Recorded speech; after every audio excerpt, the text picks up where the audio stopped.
Hello friends, welcome back to my channel. तो EMRS के general paper की अगर आप प्रिपरेशन कर रहे हो तो उसके लिए मैं आपको एक छोटा सा पूरा रिव्यू दे देती हूँ। जनरल पेपर आप किस तरीके से प्रिपेयर कर सकते हो कम टाइम में, ठीक है। तो अगर हम हिंदी की बात करें और इंग्लिश की बात करें और जो आपकी रीजनल लैंग्वेज है जो कि TGT में है और PGT में नहीं है, ठीक है। PGT में हिंदी इंग्लिश ही है बस। 10 में से 4 मार्क्स आपको लेके आने हैं, नेगेटिव मार्किंग है। तो इसके लिए आप क्या करें? तो हिंदी के लिए देखो, अगर आपकी हिंदी लैंग्वेज नॉर्मल अच्छी है, जैसे कि हम लोग हो गए, हम लोगों का हिंदी बिल्कुल सही है, तो आप पैराग्राफ पढ़ करके भी 10 में से 4 मार्क्स लेके आ सकते हो। तो उसके लिए आपको ज़रूरी तैयारी करनी पड़े, ठीक है। अगर आप रिस्क नहीं लेना चाहते और हिंदी को भी पढ़ना चाहते हो तो उसके लिए आप क्लास 9th और 10th की हिंदी की व्याकरण की बुक ले सकते हो, और उसमें जो भी मटेरियल आपको सिलेबस के अकॉर्डिंग दिखता है उसको आप पढ़ लीजिए, जैसे समास, संधि, अनेकार्थी शब्द, विलोम शब्द, पर्यायवाची शब्द। तो 9th-10th की जो भी हिंदी व्याकरण की बुक मिलती है उसको आप पढ़ लीजिए। अगर वो नहीं पढ़ना चाहते तो लूसेंट की बुक पढ़ लीजिए। लूसेंट की बुक में आपको ज़्यादा मटेरियल मिलेगा, उतना मुझे नहीं लगता कि करना चाहिए। तो 9th-10th की बुक में जो मिलेगा वो ओरिएंटेड चीज़ें मिलेंगी जो आपको एग्जाम्स में पूछी जाती हैं। और उसके बाद आप NVS के जो भी पेपर्स हुए थे, KVS के जो भी पेपर्स हुए थे, उसमें से हिंदी के सारे क्वेश्चंस आप लोग कर लीजिए।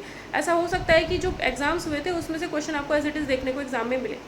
हिंदी तो आप ऐसे कर सकते हो। इंग्लिश की अगर हम बात करें तो इंग्लिश के आपको पढ़ने पड़ेंगे कॉन्सेप्ट्स ग्रामर के। अगर आपका रीडिंग स्किल्स अच्छा है तो पैराग्राफ पढ़ करके ही आप कर पाओगे 4 क्वेश्चन सही, बिल्कुल ठीक है। अगर रीडिंग स्किल्स में दिक्कत है और रिस्क नहीं लेना चाहते हो, ग्रामर वगैरह अच्छे से पढ़ना चाहते हो, तो अनन्या मैम का एक यूट्यूब चैनल है, उसे अगर आप फॉलो करते हो तो इंग्लिश आपकी वहाँ से बहुत अच्छी कवर हो सकती है, ग्रामर के रूल्स। अदरवाइज़ आप क्या कीजिए, 100 रूल्स की कोई भी यूट्यूब पर वीडियो सर्च कीजिए और 100 रूल्स आप पढ़ लीजिए। और एक बुक आप फॉलो कर सकते हो इंग्लिश की, नीतू मैम की वॉल्यूम 1 बुक। उसमें जो भी चीज़ें हैं, डायरेक्ट, इनडायरेक्ट, एक्टिव, पैसिव, जो चीज़ें वो सारी आप वहाँ से कवर कर सकते हो। वो कैब वगैरह जो भी एग्ज़ाम ओरिएंटेड होगा, नीतू मैम की वॉल्यूम 1 जो बुक है आपको कवर करा देगी बहुत अच्छे से, ठीक है। तो रूल्स जितने भी होंगे इंग्लिश में, ग्रामर में, वो सब आप वहाँ से पढ़ सकते हो। और प्रैक्टिस भी उसी बुक से अगर आप करोगे तो शायद आपको एग्ज़ाम में हेल्प मिल जाए, क्योंकि वो कैब इतना सारा है कि वो कैब आप नहीं पढ़ पाओगे। इतना ज़्यादा है कि आप मान लो 10 वर्ड पढ़ते हो, आ गया 11वां शब्द, तो आप नहीं कर पाओगे ना, वो चीज़ है। तो इंग्लिश में एक तो पैराग्राफ रीडिंग स्किल्स थोड़ी ठीक ठाक हो तो भी आप नंबर ला सकते हो। दूसरा, ग्रामर के लिए अनन्या मैम को आप थोड़ा बहुत फॉलो करना चाहो तो कर सकते हो, उनकी वीडियोस, ठीक है। दूसरी बात, नीतू मैम की वॉल्यूम 1 की आप बुक ले सकते हो इंग्लिश की, वो भी आपको हेल्प कर देंगे रीजनिंग के। और फिर उसके बाद आपको वही NVS KVS के जो भी पेपर्स हुए थे उसमें इंग्लिश के जो भी क्वेश्चन थे वो सारे आपको सॉल्व करने ही करने हैं, ग्रामर पोर्शन के जो भी हैं, ठीक है, क्योंकि पैराग्राफ तो वो आएगा नहीं अब, है ना। उसके बाद अगर हम बात करें रीजनिंग की आप लोगों को क्या करना है, सिलेबस एक बार नज़र मार लेना सिलेबस के ऊपर। उसके बाद आपको जितने भी NVS KVS के पेपर हुए थे उसमें जो भी रीजनिंग के क्वेश्चंस थे वो सारे आपको करने हैं। और रीजनिंग का जो भी सिलेबस है, मान लो उसमें लिखा हुआ है सिटिंग अरेंजमेंट आप यूट्यूब पर डाल के अगर सर्च करोगे तो आपको सिटिंग अरेंजमेंट की बहुत सारी वीडियोस मिल जाएंगी। उसमें से किसी भी 1-2 लेक्चर को आप देख लो, वही आप लोगों के लिए काफ़ी होगा। और रीजनिंग तो अगर मैथ्स वाले स्टूडेंट है तो रीजनिंग तो आपकी वैसे ही कवर हो जाएगी।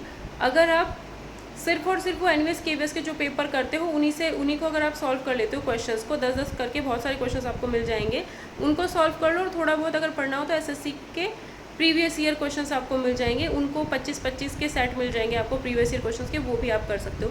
बट करना वही जो आपके सिलेबस ओरिएंटेड है, उससे एक्स्ट्रा मत पढ़ना।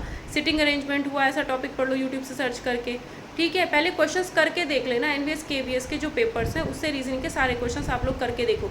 जो क्वेश्चन नहीं हो रहा है वो देखो किस चैप्टर का है, उस चैप्टर को जा करके यूट्यूब पे सर्च करके पढ़ लो, ठीक है। और थोड़ा बहुत इंटरनेट पे आपको क्वेश्चंस बहुत सारे मिल जाएंगे रीजनिंग के, वहाँ से आप प्रैक्टिस कर सकते हो। ICT के लिए आप क्या करो, ल्यूसेंट की बुक ले सकते हो, कंप्यूटर की। ल्यूसेंट की अगर आप कंप्यूटर की बुक लेते हो और उसको आप बार बार मल्टीपल टाइम्स उसको पढ़ लेते हो तो वहाँ से आपका कंप्यूटर बहुत अच्छे से कवर हो जाएगा, ठीक है। अगर आप थोड़ा सा चाहते हो कि मेरे को कंप्यूटर समझ भी आए, क्योंकि समझ बननी भी बहुत ज़रूरी होती है, तो यूट्यूब पर अरोड़ा एजुकेटर सर हैं, उनकी वीडियोस अगर आप फॉलो करते हो, बैच परचेज करना चाहो तो वो भी कर सकते हो, अच्छा रहता है। अगर आप किसी और एग्ज़ाम के लिए भी प्रिपेयर कर रहे हो कंप्यूटर को, ठीक है।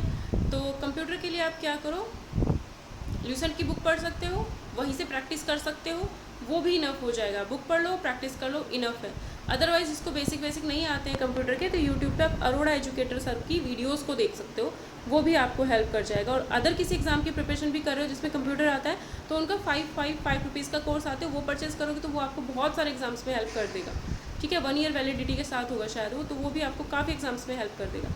हिंदी हो गया, इंग्लिश हो गया, रीजनिंग हो गया, कंप्यूटर हो गया, अब बचा टीचिंग एप्टीट्यूड के लिए आप इंटरनेट टीचिंग एप्टीट्यूड के लिए आप क्या करो, एनवीएस के जो भी एग्जाम्स हुए थे उसमें जो टीचिंग एप्टीट्यूड के क्वेश्चन थे उनको आप एक बार करके देख लीजिए। शायद उनमें से काफ़ी क्वेश्चन ऐसे होंगे जो बिना पढ़े ही हो जाएंगे।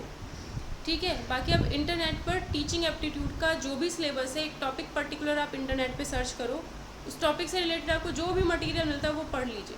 उतना करोगे तो बहुत हो जाएगा, क्योंकि 10 क्वेश्चन ही आने हैं और वो 10 क्वेश्चन अगर आप अपनी समझ से भी करोगे तो मैक्सिमम चीज़ें हो जाएंगी, क्योंकि ऐसे टफ क्वेश्चन वहाँ नहीं आएंगे जहाँ तक मुझे लगता है, क्योंकि एनवीएस में जो क्वेश्चन आए थे वो बहुत ईजिली हो गए थे, टीजीटी की अगर मैं बात करूँ तो। ठीक है, तो टीचिंग एप्टीट्यूड के लिए बस आप इतना ही कीजिए कि जो भी आपके सिलेबस में टॉपिक दे रखा है टीचिंग एप्टीट्यूड के, उसको यूट्यूब पर सर्च कीजिए और उसे 2-4 बार वीडियो को, एक ही वीडियो को 2 से 4 बार देख लो, तो वो टॉपिक आपका वैसे ही क्लियर हो जाएगा और उसी से रिलेटेड कुछ क्वेश्चन वगैरह आएगा तो थोड़ा बहुत अपनी समझ से बना करके आप कर पाओगे। ठीक है, और जीके को तो भाई जिसकी जीके अच्छी है वो पढ़ो, थोड़ा बहुत तैयारी कर लो अच्छे से। जिसको जीके लगती है यार बहुत टफ है, नहीं होगा, वो पढ़ना ही मत। वो जीके के 10 नंबर आप छोड़ दो, क्योंकि अगर आपको पता है कि मेरे जीके में कम मार्क्स ही आएंगे तो इतना सारा जीके का मटेरियल पढ़ोगे भी और फिर जीके कर भी नहीं पाओगे तो उसका कोई फ़ायदा नहीं है ना। तो जीके में टाइम वेस्ट नहीं करना। जिनकी जीके वीक है, जिनकी जीके अच्छी है, वो लोग थोड़ा बहुत पढ़ लें। जिनकी जीके वीक है वो बिल्कुल ना पढ़े, इग्नोर कर दें 10 मार्क्स का ये पोर्शन, बाकी सारे पोर्शन पर ज़्यादा ध्यान दें। तो एक छोटी सी स्ट्रेटजी है, शायद आपको इस वीडियो से कुछ हेल्प मिले। अगर वीडियो पसंद आए तो लाइक, शेयर और चैनल को सब्सक्राइब ज़रूर कर लेना, ताकि जो भी वीडियो अपलोड होती है उसका नोटिफिकेशन आपको मिलता रहे। रात को 9 बजे क्लास होती है जिससे हम प्रीवियस ईयर क्वेश्चंस कर रहे हैं मैथ्स के, टीजीटी पीजीटी की प्रैक्टिस करते हैं उससे, तो वो आपको टीजीटी पीजीटी मैथ्स की प्रैक्टिस में काफ़ी हेल्पफुल होने वाली है। ठीक है।